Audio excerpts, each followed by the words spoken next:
mapapakinggan sa Luzon, Visayas at Mindanao. KBP Golden Dove Best News Program. Mula sa Head News Center ng pinakamaraming himpilan at number 1 na radio network ng bayan, RMN. Ito ang numero 1. RMN News Nationwide. RMN News Nationwide. Kasama ang maasahang broadcaster, Buddy Oberas, at ang KBP Golden Dove Best Newscaster, Weng de la Peña. RMN News Nationwide. RMN News Nationwide. Ngayong tanghali sa RMN News Nationwide, panibagong hirit ni dating Pangulo at ngayon Pampanga Congresswoman Gloria Arroyo para makapagpiyansa, ibinasura ng Sandigan Bayan. Hospital arrest ng pork barrel queen na si Janet Lim Napoles. Pinaboran ng ilang mambabatas. Ngunit bilang mga Kristiyano, kung talaga kinakailangan ng isang mamamayan, kahit na siya ay isang akusado, ay kailangan dalhin sa ospital para magamot, siguro wala namang tututol dyan. Armed Forces of the Philippines dumepensa sa pagkakadismiss ng Philippine Military Academy o PMA year o ng PMA kay Cadet Aldrin Jeff Codilla. Violated ang finding sa kanya, he violated the honor code. Siya ay voluntarily nag-resign. Headline: Pilipinas hindi pa handa sa pagpapatupad ng cybercrime law ayon sa National Press Club. Pwede yung tandem na ako, hindi masold ng kapulisan. Ito pa kayong cybercrime. Balitang business natin. Paragdagang tren ng Philippine National Railways o PNR aarangkada na. Balitang world, ceasefire idineklara sa Ukraine kasunod ng negosasyon sa pagitan ng gobyerno at oposisyon. Headlines: Buong bansa, isang boses ng balita. RMN News Nationwide. Pinakamalaking mga balita abot sa bawat Pilipino saan man sa bansa. RMN News Nationwide. Mabuhay Pilipinas, tanghali po ng Webes, February 20. Ito ang numero 1 RMN News Nationwide. Ako si Buddy Oberas. At ako naman si Weng de la Peña. Tayo ay live sa DXDC 621 RMN Davao, DCRS 1179 RMN Sorsogon, DYKR 1161 RMN sa Calico at sa DXCC 828 RMN Cagayan de Oro. International via Ustream, search RMN Manila, live din sa WRMN New York, USA. At sa lahat po natin mga number 1 AM station sa buong bayan. Mga kasama, hindi po pinagbigyan ng Sandigan Bayan ang petisyon ni Pampanga Congresswoman Gloria Macapagal Arroyo na makapagpiyansa para sa kasong pandarambong kaugnay sa PCSO Fund Anomaly. Batay sa 12 pahinang desisyon ng Sandigan Bayan First Division, may petsang 19 ng Pebrero, ang kawalan ng merito ang dahilan kaya't hindi pinahintulutan ang motion for reconsideration at supplemental motion to bail ng dating Pangulo. Dabatid na sinubukan muli ng kampo ni na Representative Arroyo nitong Pebrero na maghain ng 8 pahinang petisyon para sa supplemental motion for reconsideration dahil seriously ill daw ito. Matatandaan noong Nobyembre, binasura rin ng Sandigan Bayan ang naunang hiling po ng dating Pangulo na makapagpiyansa sa kasong plunder. Si Arroyo ay naka-hospital arrest pa rin sa BMMC bunsod ng kinakarap niyang kasong graft at plunder. Samantala, ipayag ho ang ilang mambabatas na i-hospital arrest si Janet Lim Napoles. Ito ang pananaw ni Lone District Dasmariñas Cavite Representative PD Barzaga sa harap ng pagdistansya ng pamahalaan. Higil naman sa hirit na hospital arrest ng tinaguriang pork barrel scam queen. Pero paliwanag ni Barzaga, bagamat obligasyon ng pamahalaan na matiyak ang kalusugan ng mga nakakulong, kailangan munang mapatunayan na may sakit nga si Napoles bago payagan ng gobyerno ang hiling nito. Unang inihayag ni Pangulong Noynoy Aquino na nais siyang makatiyak kung totoong may sakit si Napoles at kung sakaling may iniinda itong karamdaman ay bahala na ang korte dito. Matatandaan ang korte lamang ang magpapasya kung saan pwedeng ipa-check up si Napoles at tanging ang husgado naman ang magdidesisyon kung pagbibigyan ng hospital arrest o hindi. Lahat ng ating mga kababayan, siyempre nag-aantay at umasa na magkakaroon ng katarungan ang pork barrel scam. Ngunit bilang mga Kristiyano, kung talaga kinakailangan ng isang mamamayan, kahit na siya ay isang akusado, ay kailangan dalhin sa ospital para magamot, siguro wala namang tututol dyan. As long as there is really a real reason para siya ay dalhin sa ospital.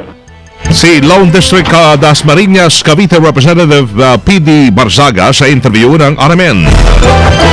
Nilinaw ng Armed Forces of the Philippines na hindi dinismiss ng Philippine Military Academy o PMA si Cadet Aldrin Jeff Codilla dahil lamang sa nahulito ng 2 minuto sa kanyang klase.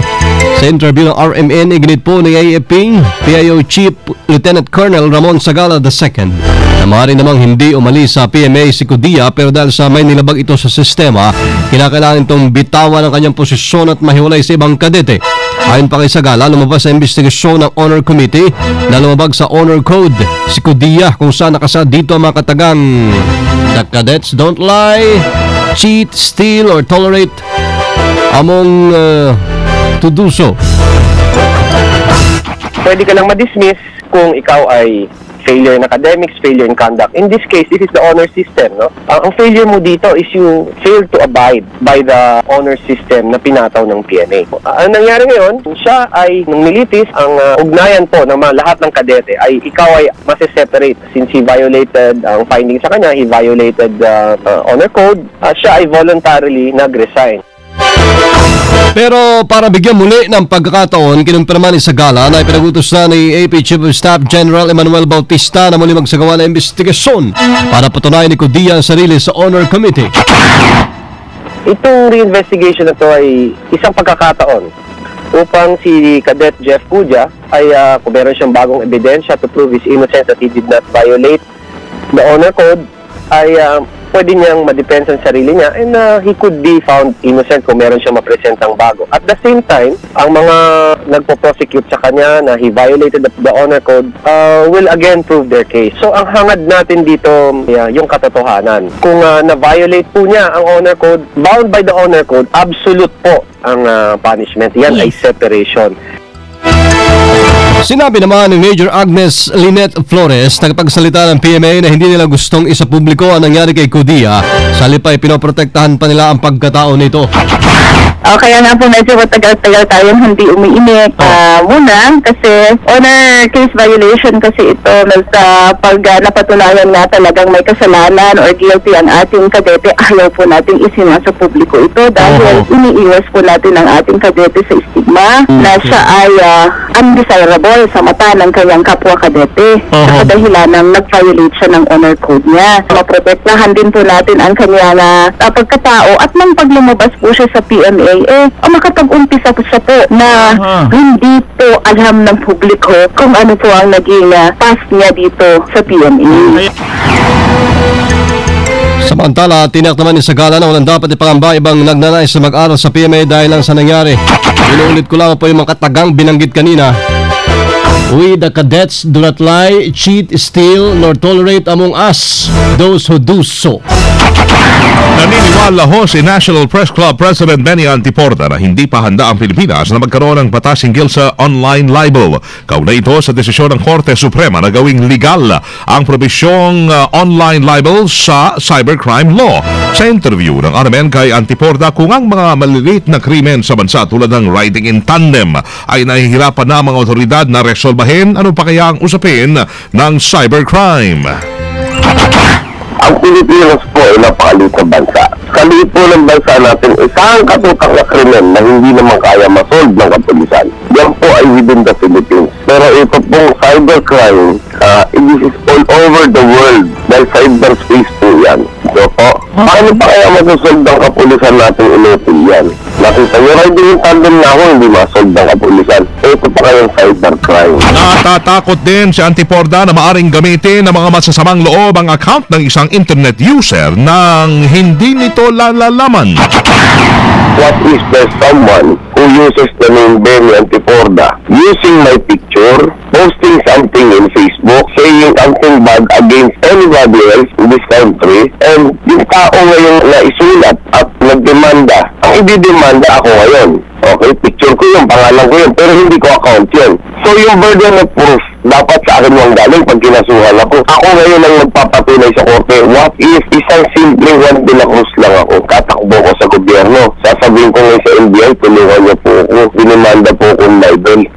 Hindi naman po ako itong pangalan at litratong ito. Ano sasabihin sa NBI? Problema mo yan. Sa panig naman ng media, naniniwala ang NPC President na hindi magiging problema ang online libel, lalo na kung magiging responsable ang mga ito. Sa atin naman, dun sa mga tunay na mga mamahayag na alam ang kanilang ginagawa at umusunod sa alituntunin ng Code of Ethics, ay wala ako nakikitang dahilan para matakot o manginig dito sa libel na sinasabi, no? Dito sa cybercrime, no? Dinig ho yan ni NPC President Benny Antiporta sa interview ng RMN. Samantala, balikan lang natin yung balita sa PMA. Investigasyon po sa kaso ni Cadet Cudia. Walang time frame ayon sa EFP. May balita live, Rhea Mamogay. RMN Report!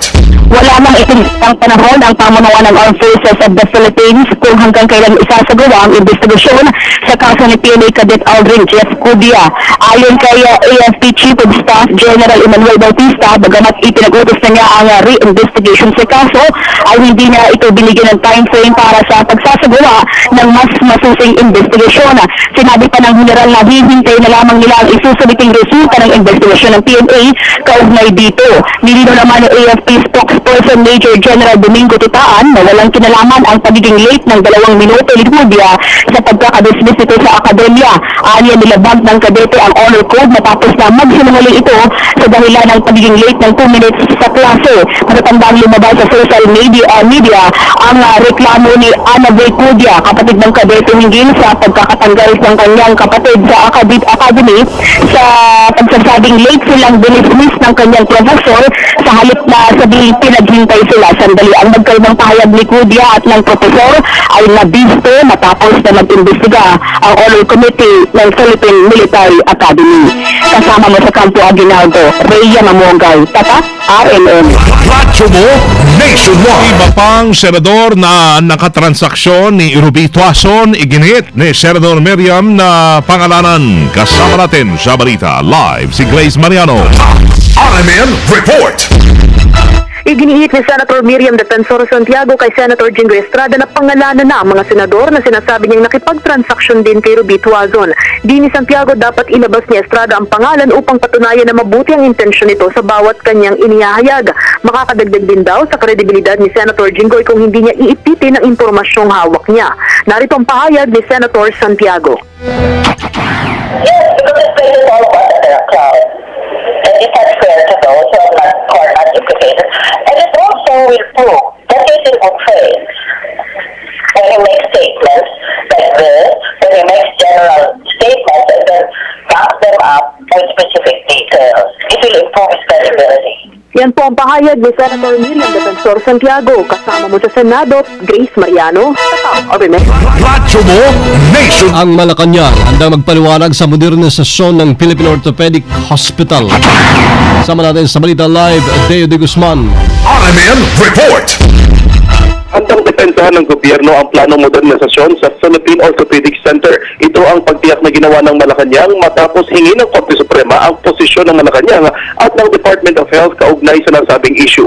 Ayon kay Communications Operations Secretary Sandy Coloma, handang maglahad ng posisyon ang pamahalaan hinggil sa pagiging kapakipakinabang ng pakikipag-ugnayan ng DOH sa pribadong sektor upang mapahusay ang serbisyo at pasilidad ng Philippine Orthopedic Center. Una nang hiniling ng ilang militanteng grupo sa Korte Suprema na ipatigil ang pinaplano ng gobyerno sa POC dahil hindi umano ito makatutulong sa mga mahihirap nating kababayan.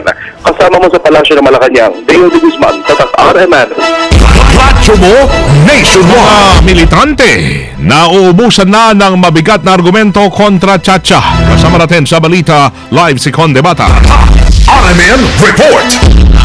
Dinipensahan ng liderato ng Kamara si Pangulong Aquino laban sa mga militanteng mambabatas na nagtuturong ito ang nasa likod ng pag-arangkada ng charter change sa Kamara. Ayon kay House Majority Floor Leader Natalie Gonzales II, naubusan lamang ng sasabihin at mabigat na argumento na ipaparatang ang makabayan, kaya sa Pangulong Aquino ibinabaling ang sisi. Iginit ni Gonzales na naging consistent ang Pangulo sa pagtutol at hindi pagsuporta sa Chacha hanggang ngayon. Payag pa nito na kung si Pinoy ang siya talagang nasa likod ng pagsusulong ng Chacha ay dapat sana noon pang 15 Congress ay aprobado na ito. Paliwanag naman dito ni House Speaker Sonny Belmonte Jr.